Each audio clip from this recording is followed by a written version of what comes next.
ایسا نہ ہو کہ مسلمان روزگار مانگ رہے ہیں، روزگار عطا نہیں ہو رہی ہے اور کوئی اور راستہ اپنا لے گا.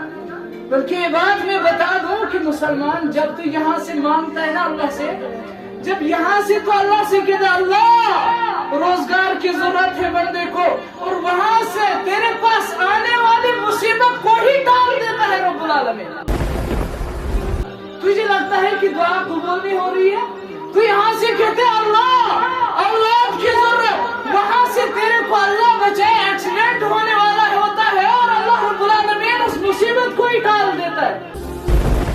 تو یہاں سے کہتا ہے اللہ مجھے روزگار کی ضرورت، یہاں سے تیرے پاس آنے والی پریشانی کو ہی رب العالمین ٹال دیتا ہے.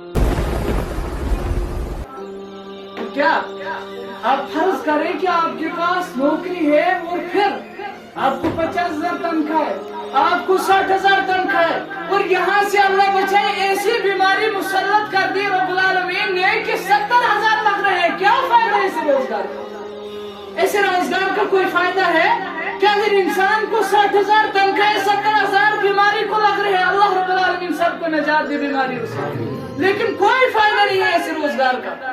کہنے کی غرض